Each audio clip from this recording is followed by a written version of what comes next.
Manx Radio Sport. Good evening, welcome once more to Friday Sport Preview. Rob Pritchard here with you until 6:30pm to once again delve into the sporting action for the Isle of Man this weekend. So, coming up tonight, after another busy midweek schedule, cup competition in the form of the Hospital Cup and Junior Cup, and the spotlight again in the latest Manx football fixtures. Elsewhere, hundreds of the most promising talents in the sport of cycling are descending on the Isle of Man this weekend for 2 days of racing. And after a huge rise and progress in the last 12 months, the Isle of Man women's national cricket side are in action in the UK from this Sunday. That is all to come this evening.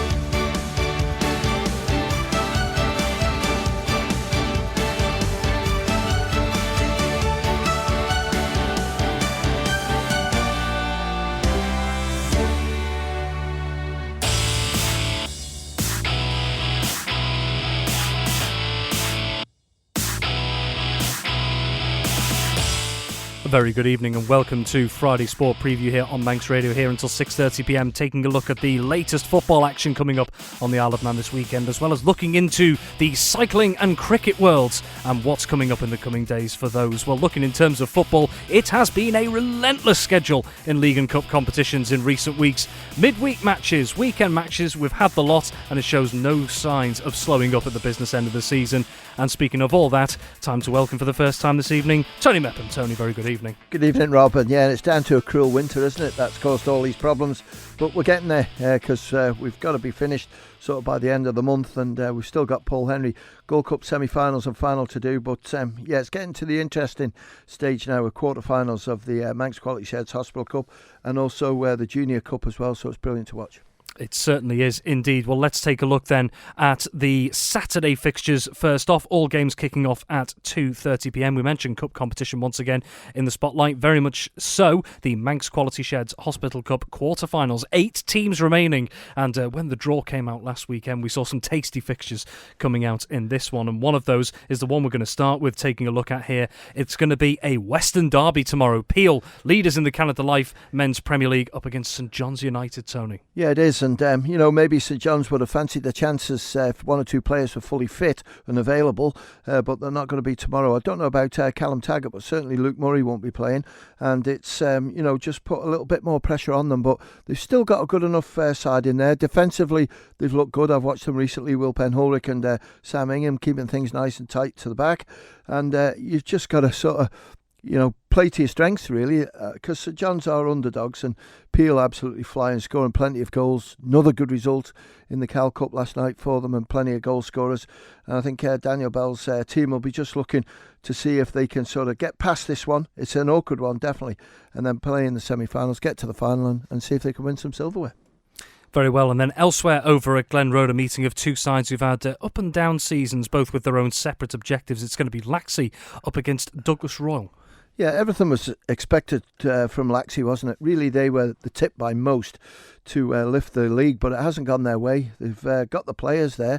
I noticed on the team sheet recently, Jordan Cooper's back fit again, which is a big, big plus for them.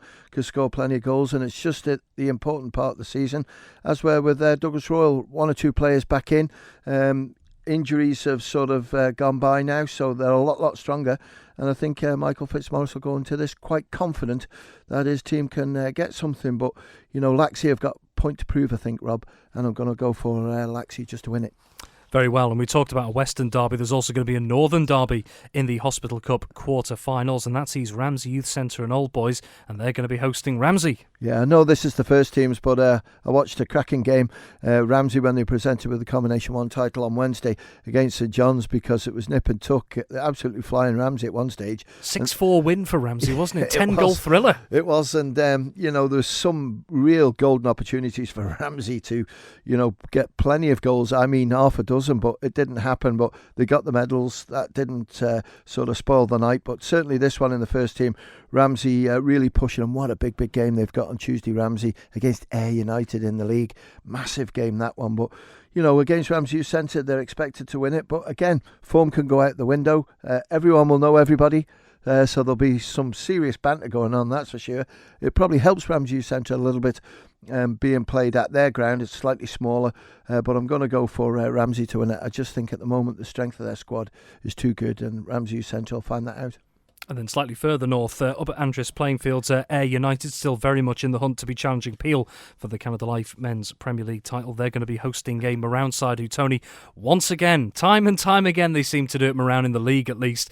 When they need the points, they tend to get them, and they've been pulling out some big performances recently. Well, they have, and they've got a little bit of pressure on them at the moment. But when you look at Morown against Ayr United, recent result, it was very, very close. So Ayr know that it's a tough game.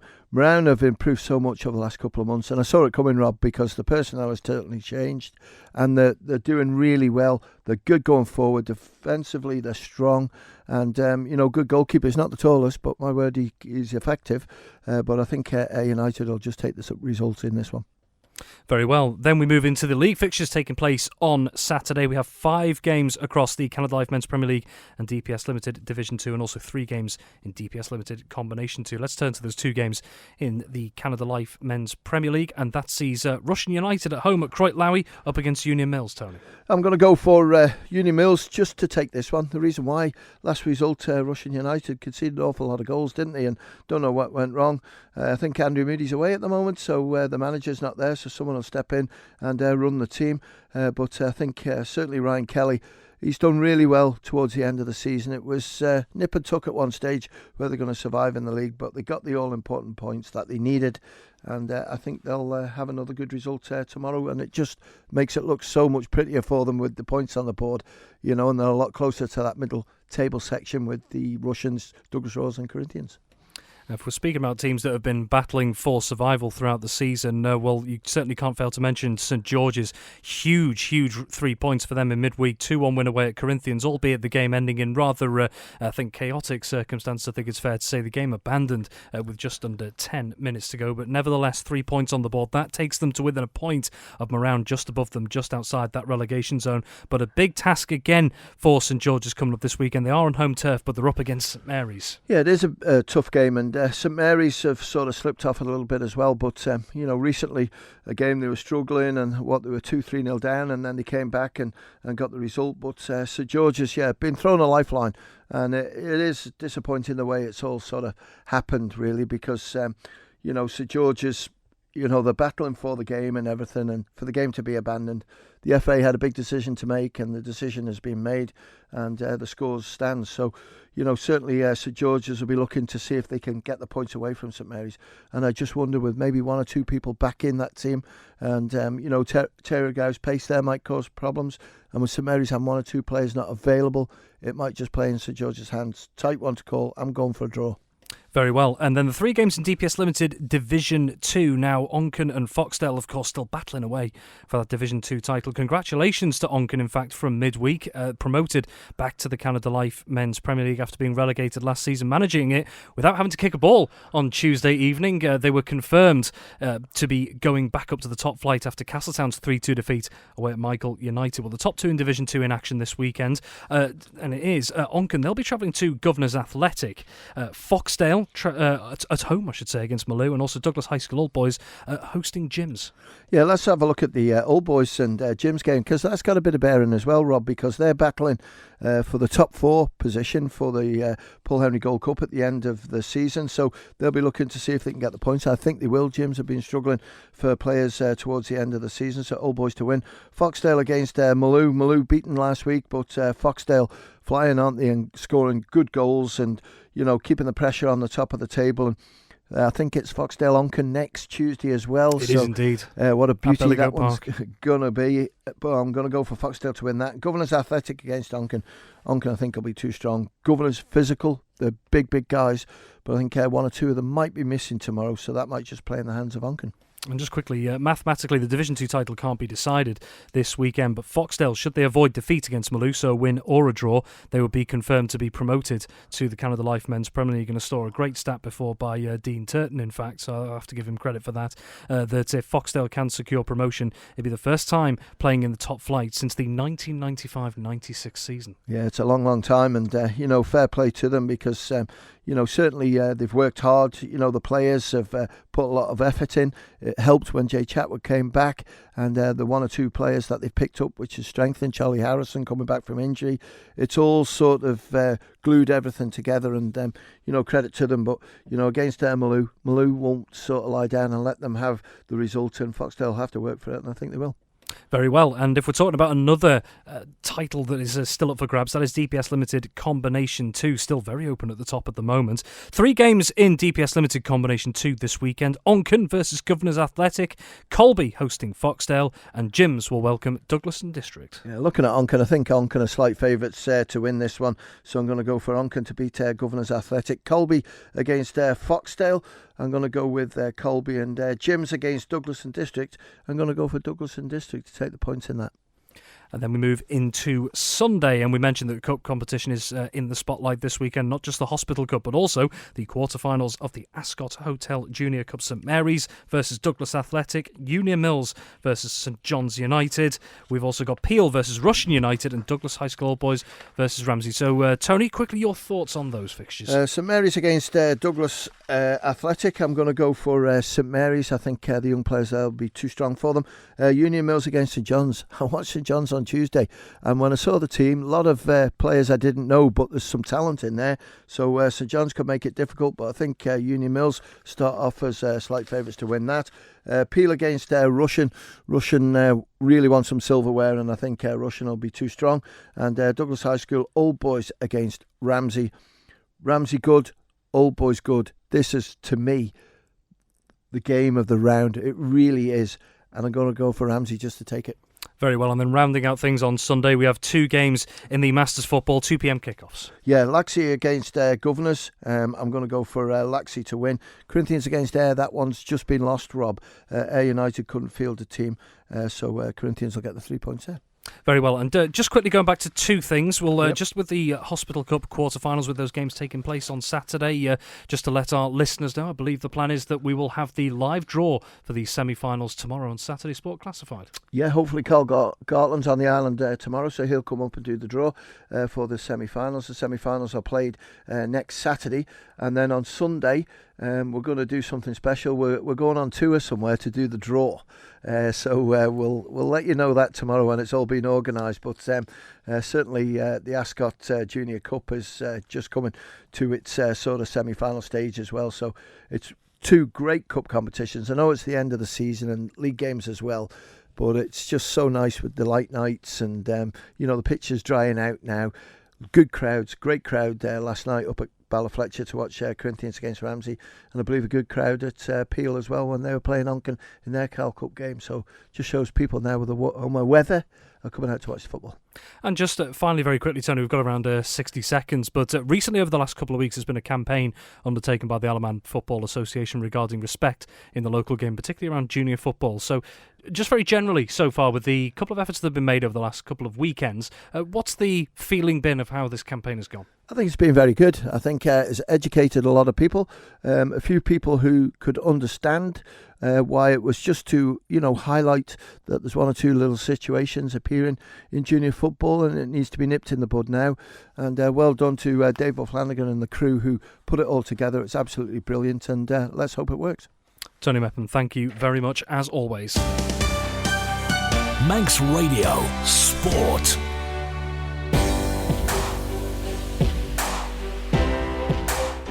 Moving on, and this weekend, hundreds of the most promising athletes in the sport of cycling are making their way to the island for 2 days of action-packed racing on closed roads. The 2024 Isle of Man Youth and Junior Tour takes place tomorrow and Sunday and continues to be considered by plenty to be a standout junior competition on the British cycling calendar. What's more, it's been a stepping stone for some major local names in the past, such as Mark Cavendish, Peter Kenyuk, Lizzie Holden and Anna Christian.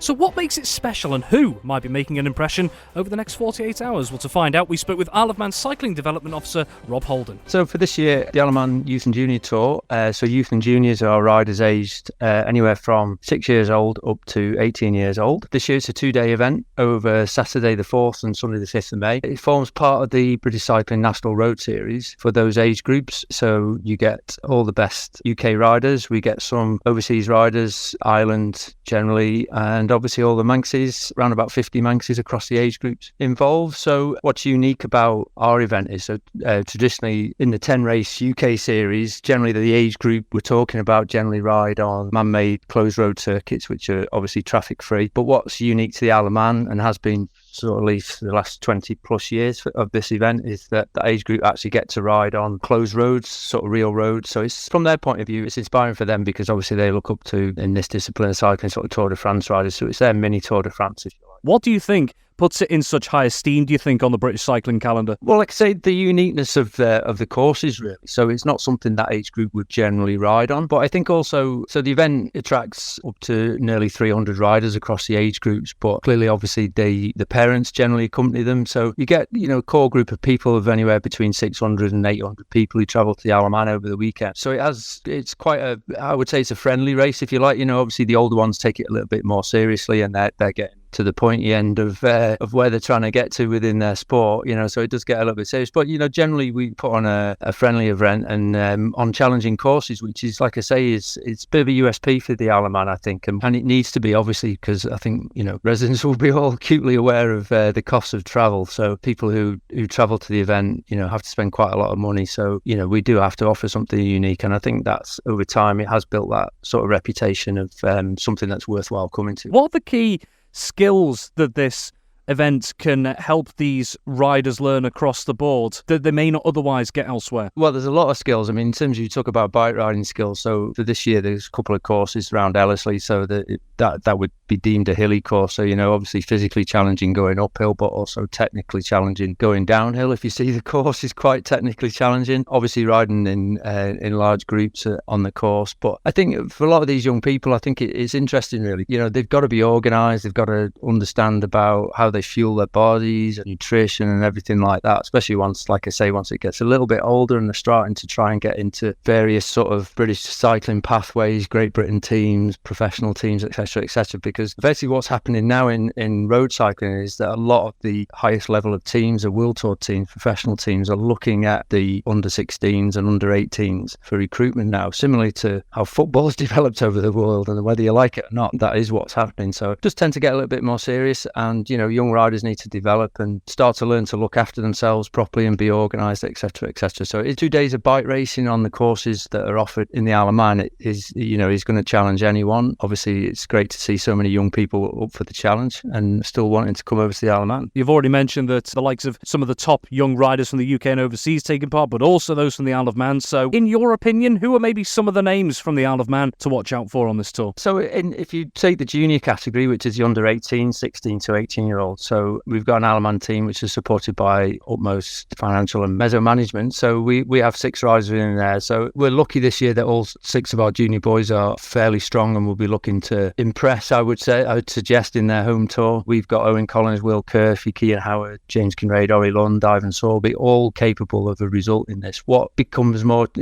challenging for them is, to ride cohesively as a team, because potentially, they might individually not be the strongest rider in the race, but collectively they're probably the strongest team. So I'm looking forward to see how they manage the weekend and how they get on. Underneath that, you've local rider in the under 16s, Alex Sorby is a standout there. Lillian Scott in the girls for under 16s is probably a standout as well as Abby Clayton. And below that, you've got many of the younger ones. Anything could happen with the younger level.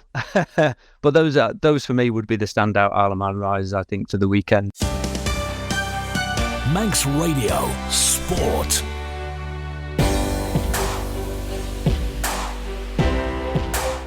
And finally, after what's been a real 12 months of progress and success, the Isle of Man women's national cricket squad are returning to action in the UK this weekend. The women's T20I side are heading to Winchester to take on fellow island nation Guernsey in a 3-game series across this Sunday and next Monday. Captain of the Manx side is Alanya Thorpe.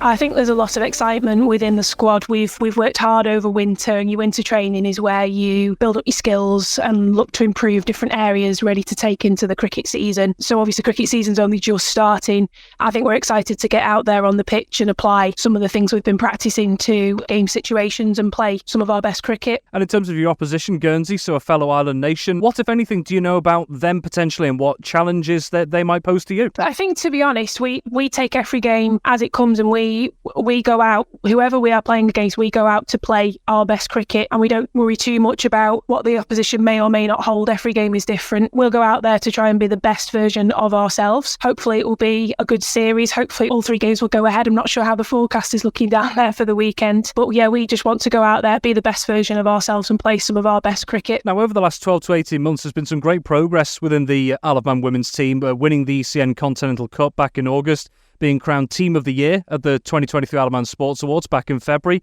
What do you think has been the key to this really solid progress that the team has been making recently? I think we're exceptionally proud of what we've achieved so far, but there's real drive and ambition to go further and to improve all the time. I think our training sessions is always a really good feel in the squad. We're always keen to improve, to learn from each other, and we're very, very lucky to have the coaches that we have who are incredibly supportive, very, very knowledgeable, and help bring out the best in all of us. The coaching there, we've seen success for Greg Wright in the past, and also, of course, Sally Green picked up 2 awards this year at the Isle of Man Sports Awards, and also Eddie Beard now coming on board as the community cricket coach with a focus on women and girls cricket.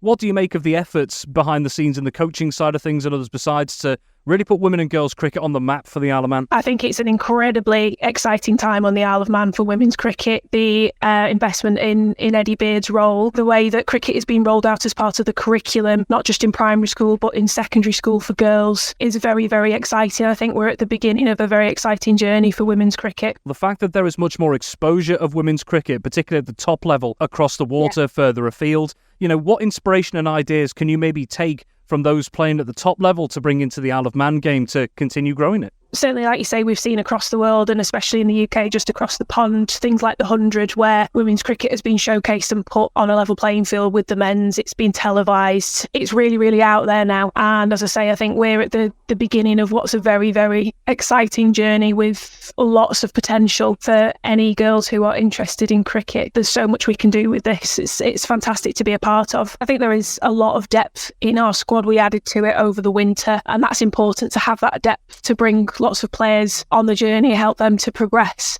And we have got a very diverse squad at the moment. I think the age range is all the way from around 16 up to, I don't think some of our older players will thank me for sharing their age, but there's things that everybody can bring, some of the wealth of experience of our older players and the level heads of some of our older players, combined with some of our younger players who are really keen. There's some fantastic talent in our squad amongst younger players, and it's just getting in that experience and that game time and learning from each other. What are the objectives over the next 12 months? What would you like to see this team achieving? Well, I think we always walk onto the pitch with the aim that we're going to play our best cricket and therefore win the game. From each and every game, you learn things, you come across different scenarios, different situations, you learn from those, you take them into the next game.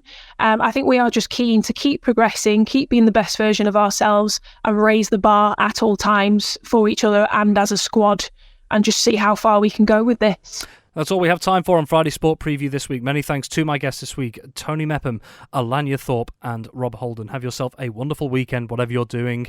Chris Kinley is here with you next. But from me until next time, it is bye for now. Manx Radio Sport.